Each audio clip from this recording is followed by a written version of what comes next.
Welcome to HR Hero Podcast, a space where we navigate the intersection of career, purpose, and leadership. Today, I'm joined by a very special guest, Mr. Hosea Ramphekwa. He's an author, he's an editor, he's a businessman, and a whole lot. So, Mr. Ramphekwa, welcome. Thank you. Such a pleasure to be on your show. Thank you for coming. So let's get into it. You are a number of things. So let's break it down. What did you study and why did you study that? Okay, post-matric I studied media studies at University of Limpopo. And from there I went to Rhodes University to do a diploma in journalism. And then I went to do some work, and then later I would go to the Indian Institute of Mass Communication. And then recently I went to Nelson Mandela University to do an international program in sports management. Yeah, that's more about it in terms of the academics. So you're very educated, you're in a media space. Why would you then transition into studying sports? Is there a relationship between the two? Yes, actually I've been a football journalist, soccer journalist for over 15 years. So then I just went to do sports management because I also love the game. I'm also a qualified soccer coach. Oh, yeah. So wow. But my passion is in coaching kids. I don't want to coach at a higher level. I just want to informative, coaching kids. Yes. I think that's what I like. Okay. So how many kids have you coached so far? Or how many clubs, if we may call just that? a few at my village. Yeah. And just a certain personal project. I have a 16-year-old nephew who's a footballer, so I coach him. Okay. So I learn from him, he also learns from me. Okay. Yeah. So you're still establishing yourself with regards to that, right? Yeah, but I do that out of passion, not necessarily to make money, so I'm good. You do a lot of things out of passion. So what did you want to achieve after studying media studies? Did you want to be on TV or on radio? Or what was it? What was the plan? No, I wanted to be on newspapers, and I achieved that goal.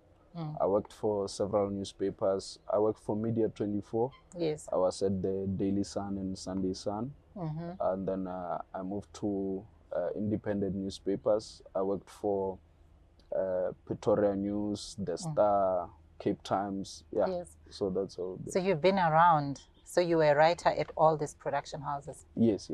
Okay. Yeah. So which one did you enjoy the most? Daily Sun, Media24, Media20, of course, Daily Sun. I really can't say which one I enjoyed the most, but I think I enjoyed all of them. So you enjoyed all of them? Yeah, so it was okay. It was good. Because the highlight, I think we were going to host the 2010 World Cup. So I was a journalist back then. Actually, I think one of the stories that I broke was about the designs of the new FNB stadium. So in the whole country, I was the only journalist who got the real designs. And I wrote that, and it was back page of the Sunday Sun.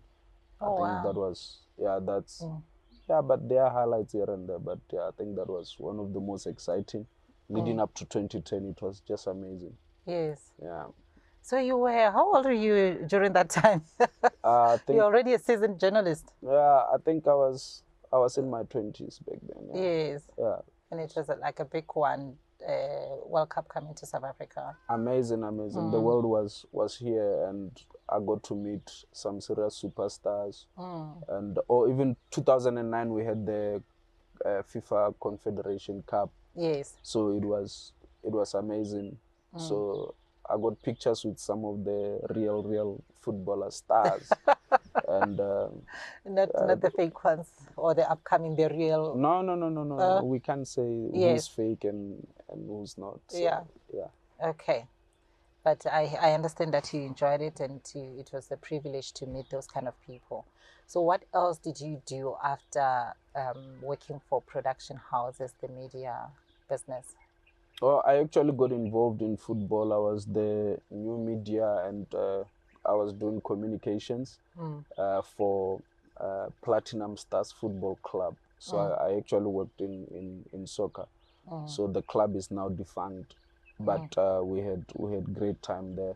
I had to learn about the setup in South African football from the other side because I was reporting as a journalist. Yes. Now I became a football team official. Then I got to understand the dynamics and logistics within such a space. So it was great experience. Okay. So which one would you say is your first love? Is it writing in media, newspapers, or television, or sports? All of the above except television. But yeah, maybe television will do it Later on. Yeah, in the future. But yeah, I love sport and I also love writing. So I write about the things I like, or things that I find challenging. So sports, it's one of those. I also write about relationships. I find them very fascinating. You write about relationships? Of course, yeah. What do you write about relationships? My book, the one you have, which is Wait to be Seated. Wait to be Seated, yeah. So you authored 4 books. Let's get to it. Yes. Yeah. Wait to be Seated. It was your second book. Yeah, it was my second book. It was inspired by a heartbreak. Wait to be Mrs. No. It's just Wait to be Seated. Okay. So there we're playing with the topography. Yeah. Yeah. Yes. So I wrote the book because of a heartbreak. So I was in love with a drop-dead gorgeous lady who decided to give me matching orders, and then I decided to get commercial value out of a heartbreak. You were in love? Yeah. For how long? For how long before she broke your heart? No, actually, the relationship lasted 3 months. And so it raises an interesting question. Yeah. To say what makes... It's special. No. What makes the severity of a heartbreak? Okay. Is it the duration or is it the intention? Oh, so is it because you spent 5 years with someone that it hurts so bad? Or is it because you had the intention of probably changing their surname that it hurts so bad? So who should feel hurt the most? The one who got dumped after 3 months or the one who got dumped after 5 years? You would think, okay, let's look at it that way. I know you have a different view, but you would think within 3 months you're still getting to know each other. So the hurt won't be as severe as when you have spent so many years with somebody and then they break your heart, and then you think of all the memories, the sacrifices, and the giving yourself into the relationship. Yeah, but also 3 months is valid. What if she opened the curtain of heaven and showed me a glimpse of paradise? Yeah. And that's where I yearned and longed to be. Yes. Only to be told that access denied. Yeah. So it doesn't matter. It's like, you know, those guys who, or a man will date a woman for 5 years, then dump her, and then meet another woman. After 6 months, he decides to marry her. It happens. Yeah, so those are because when you look at relationships, they are mysterious in nature and all that. Yes. So it's quite a crazy space. I've written the book on relationships. Yeah. And I think there's a lot because relationship problems, they evolve. Back in your day or in our day, there were no red flags. Now there's something called red flags. And there were not red flags then. There were red flags, but we didn't have a name for it. We didn't have the terminology. Yes. Yeah. So like right now, if people love loyalty. It's human beings love loyalty. When someone is loyal, when you've been with someone, you want them to be loyal to you. And but human beings are free moral agents. If they feel they no longer want to be with you, why are you making a fuss about it? Yes. Yeah, let them go. Yeah, let people go. People have freedom. If they feel that you are no longer fulfilling them, please let the people go. So did she know that she broke your heart severely so? Yeah, she did. Does. She apologize for it? I don't think she did. You were not expecting any apology? No. Because you wanted love? No, but also I think in retrospect, when I look back, I think I made a mountain out of a molehill. Okay. As I matured, then I realized that, it wasn't really that bad. Yeah. Yeah. Okay. It's just that in the moment or whatever, yeah. But I've always wanted to write a book. Maybe she gave me an excuse to write a book. So you say gifted, haunted, way to be seated. Okay. So you've got this paragraph on disappointment. You're saying when expectations are not met, disappointment is inevitable. When love ends, it's disappointing because the bubble has burst. There are people who disappoint us. It's a natural thing. It's all good to be disappointed, but dwelling on deeds that do the damage can immobilize you. Yeah, nice English. Eh? Oh, that's how I'm saying. You're writing things. Yeah. I don't. Well, do men really take love that seriously as they do? Yeah, men are human beings as well. So men have feelings and all that. You know what's the difference between men and women? Men don't make noise about how they feel. We more expressive. You are more expressive. You internalize. Yeah, that's why we have so many. Do you know that of the suicide attempt, most are by men and most successful are by men?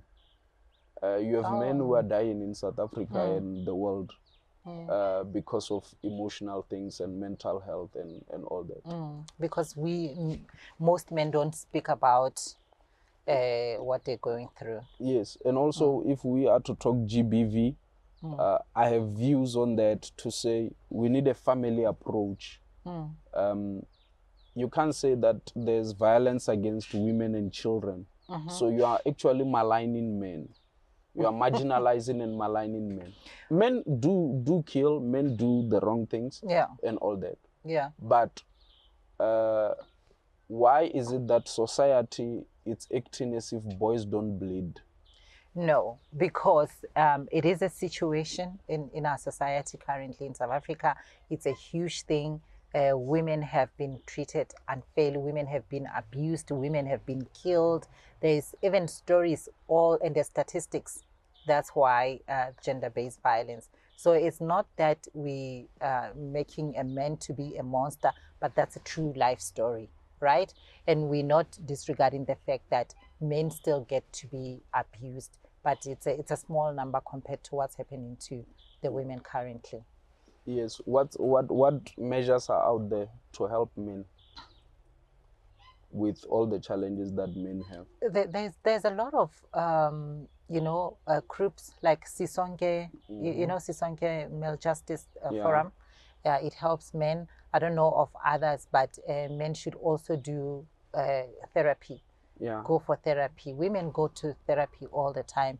Men should group themselves together and have discussions. Men should seek God as the primary person or human or the spirit within themselves so that they can transform their lives. There is help out there. There is help, but also in terms of visibility and all that. But it's really a topic that we need to talk more about it.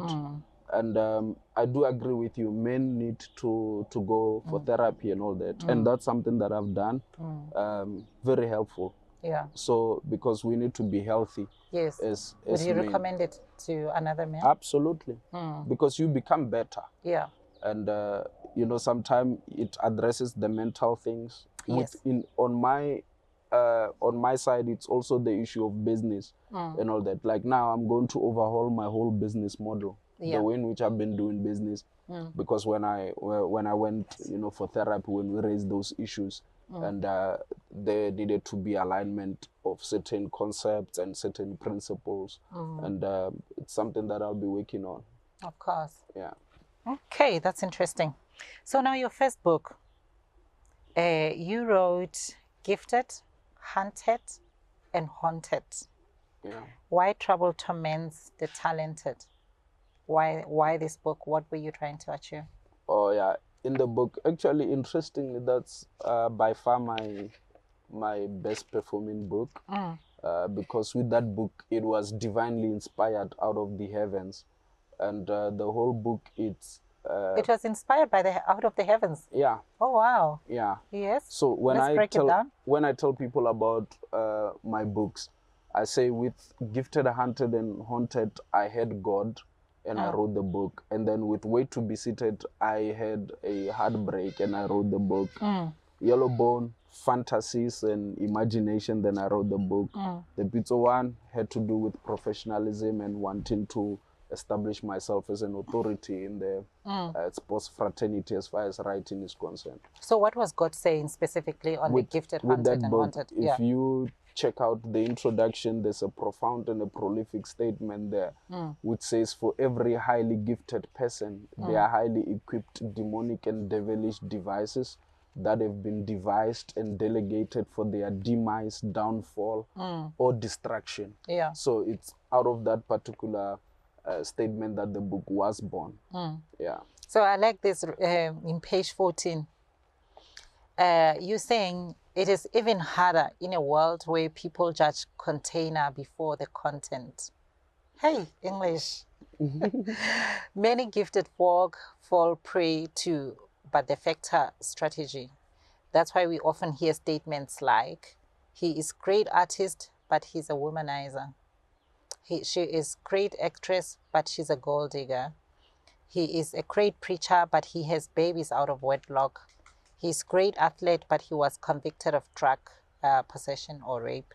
He's great writer, but he was a drug addict or con artist. She's a great poet, but she has many scandals. Great dancer, but was a regular at rehab. She's a great speaker, but she slept her way up. He's a great player, but he drinks like a fish. He's a great leader, but he was abusing his wife. So what were you saying here? The bad factor. So for every gifted person, they have virtues and vices. Yeah. So it's incumbent upon them to decide which ones to elevate or amplify. Yes. So every human being, we do have, the blind spots. We do have character traits that we don't like about ourselves, or that the public doesn't like about us. So you just have to make sure that you manage yourself. The greatest challenge or task for human beings is to manage yourself. How do you manage yourself as a human being so that you can maximize and optimize whatever value or service that you are offering to society? Yes. So sometimes there are people who are greatly gifted, but we don't get to enjoy their gifts because some of them mismanage themselves. Like taking care of your body, it can be ravaged by diseases, and then you don't get to live longer, or you are just reckless. You go out, at night, and then you drink, and then car accident, and then you are gone. Yeah. Or actually, you're a great person with the talents and all that, but you become a toxic individual. You are out there arguing with everyone, insulting people, just being malicious, and the next thing, word gets out, and people no longer like you, and then doors get shut on you. Yeah. And here's the thing. Sometimes your apology cannot open the doors that your disrespect closed. That's powerful. So here, were you saying, was the message saying, if somebody's great, let us say he is great without the bad factor? Or was the message saying, if you're great, avoid these other things so that they don't overshadow your greatness? Absolutely, the latter. It's what I was. That was the message to say. Okay, I love that. Then we speak about a yellow bone with a black heart. Yeah. Yeah. You are gifted. Your book titles. Yeah, I know. Yeah. So what is this about? The yellow bone with a black heart. Actually, it's my first novel. So it's my first fiction. So fiction is not a true story. It's a figment of my imagination. It's actually it's a story that I just started. I made up the characters. I made up the stories. I made up everything. Yes. So the main purpose of this, with my writing, what I do, I write to inspire hope and healing. Yes. So that's basically anywhere where if any of my books, it's either you are finding inspiration, you are finding hope, or you are finding healing. Yes. Those are the things that you will find in all my books.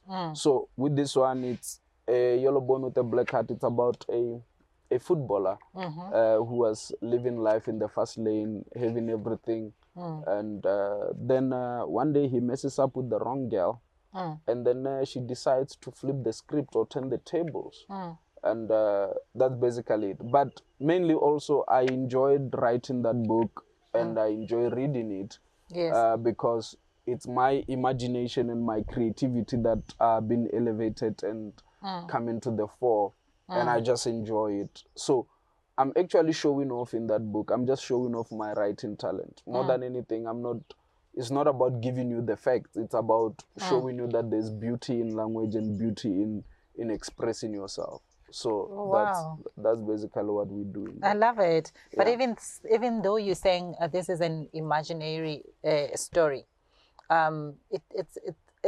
people can relate to it. It happens. Absolutely. Yeah, it happens that you find that soccer players, they do what they're not supposed to do, and later then they realize and their life changes.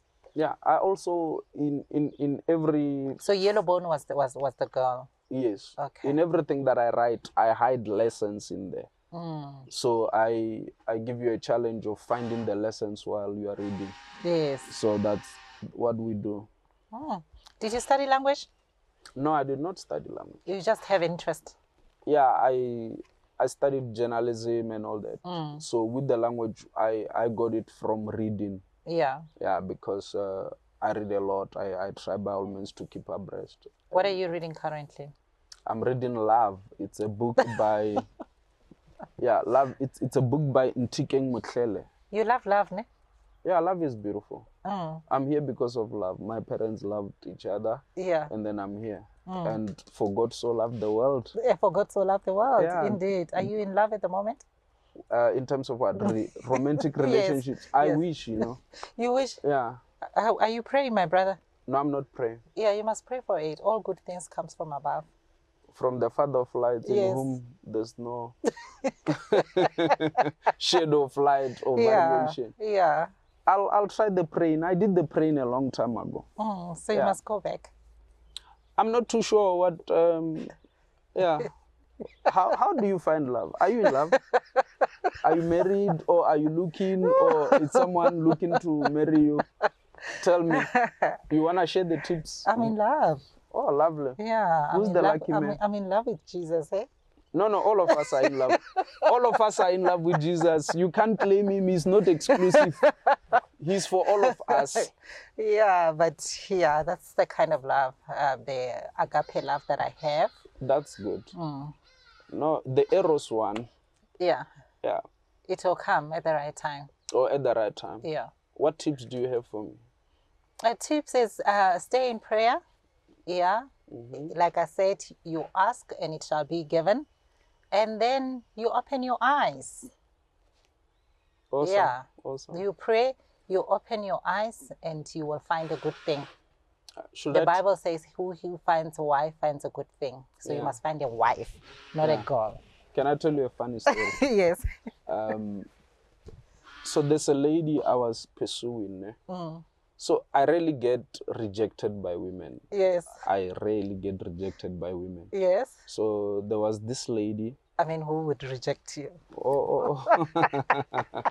Don't flatter me. So there was this lady who, there was a point where we had something going on. It was beautiful and all that. Girl was madly in love with me. Yes. But I was madly in love with myself because, when you have little fame, little money, you think you are God's gift, to the world, and you think you're the best thing since sliced bread.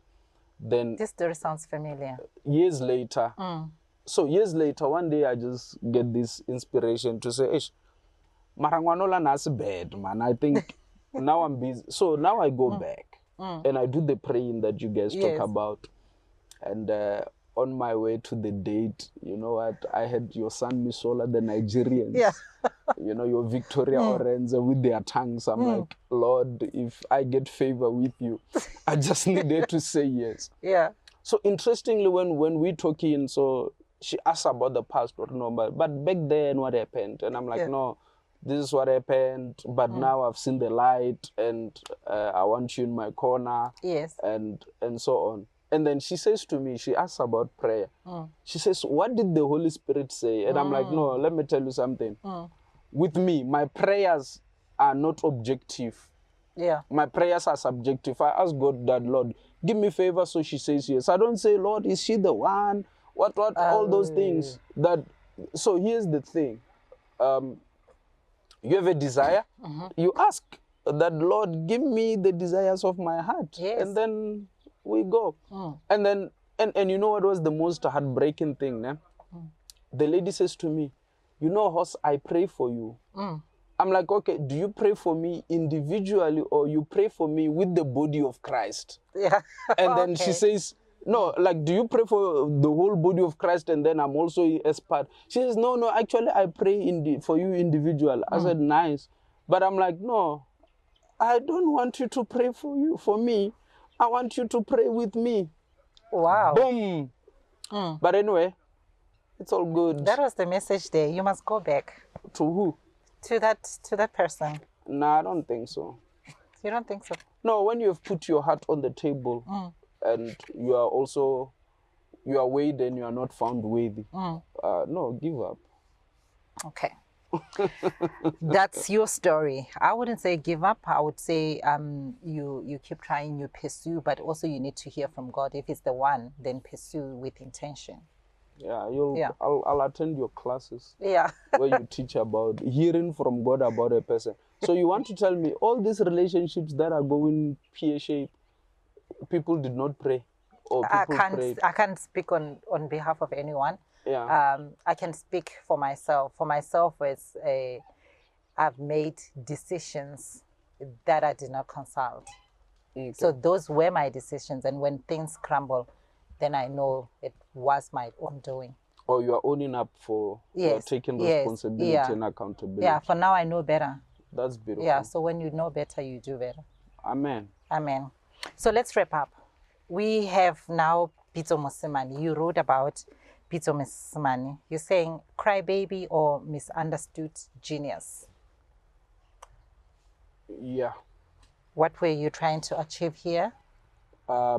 So as a football journalist, I've been covering football for over 15 years. Yes. And you did mention your love for sports. Yes. So Pitso Mosimane is one of the people that I've interacted with. I've interviewed him. I've followed his career as a coach. So I found him very inspirational. And actually, what I do with the book, I'm drawing a picture of hope.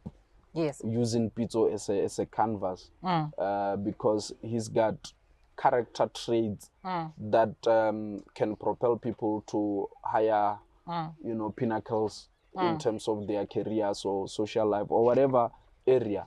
It's just the attitude and the way he's a go-getter says a lot. And I think there are lessons that people can draw from Pitso. So what I'm doing is I put all his characteristics as a coach. So I'm covering Pitso's life as a coach, as a football man, not as a husband or a father or an uncle or anything. So it has to do with him because I've experienced Pitso as a football coach. The way he does his tactics, character traits like attention to detail. Do you know that? You mentioned it here actually. You're saying Mosimane's attention to detail is second to none. Yes.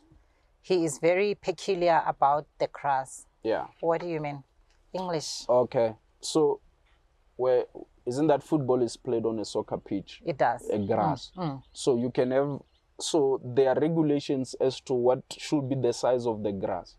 So the size of the grass, it actually has an impact and effect on the movement of the ball. Yes. So if the grass it's maybe grayish at some point or green somewhere. So you need to cut the grass to a certain level so that the ball can move faster. You can hit people. And one of the things, when Pitso is playing, his teams are like Sundowns, for example, when they were playing teams from other parts of Africa. Like, for example, if they play Al Ahly from Egypt, so they play them during the day and they play them in Atteridgeville. Because in Atteridgeville, the sun can get to the pitch. So it's really hot. So the Egyptians are used to playing only at night. So now you make them play during the day and the sun is dealing with them and the altitude and everything. So that is a tactic that works. So but if you take them to Loftus it's nice and it's a bit cold. So they like those conditions. But so And then when he plays teams from maybe your Zambia or your Zimbabwe, they play mainly during the day. So you make them play at night. And then also, you just let them warm up. You don't do nothing to the pitch. But when they leave to go and change, you do what? You water the pitch. Then they come back, they'll be falling all over the show while your players are there. So these are the little details that make most difference. So these are some of the strategies that Pitso has, which have helped him to become the great coach that he is. Very interesting. Thank you, Hosea. So I want to know, as we wrap up, I did say we're wrapping up, you are also an entrepreneur. You own a publishing house. Yeah. So you published all of these books from your company? Yes, I did. Okay. So how does it work? And what else do you do there? Okay, so in terms of business? Yeah, we do ghostwriting. We write books on people's behalf. If you have a beautiful story, yes, but you don't know how to go about the story.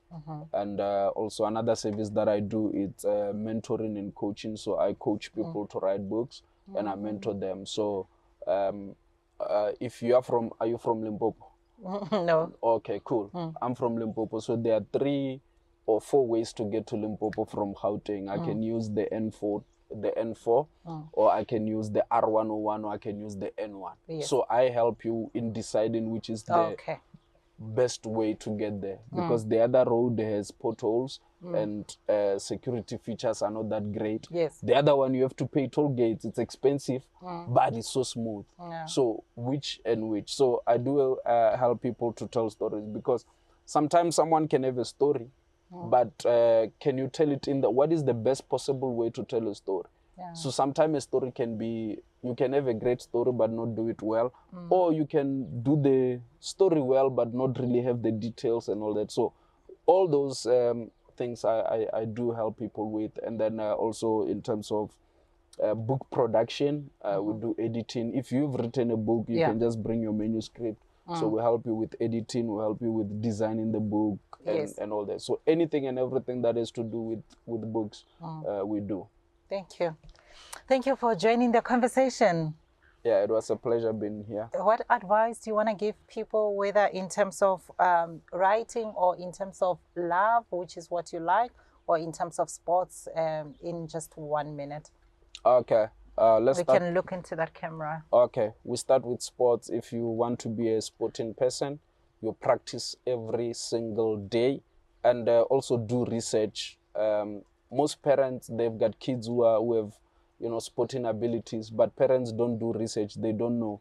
You may take your kid to the wrong place, because movement doesn't mean progress. Yes. So you might take your kid somewhere only to find that it's not the right place for them. So take your kids to the right schools, to the right coaching. Above all, do your own research. Same advice happens to people who are writing. And for writers, this is what I always say. If you can't read, you can't write. Yeah, it's a science. So you will see when you are busy writing, because you did not read. Because when you read, you are garnering and gathering words. Yes. So sometime when you start typing, those words come back to you, so you get rewarded.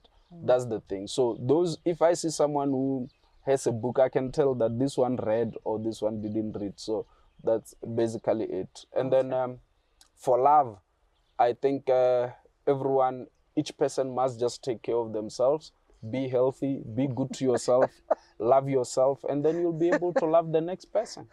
That's it. That's it. Thank you. So where do we get the books? You can get a hold of me. Yes. 072-502-6727. Yeah.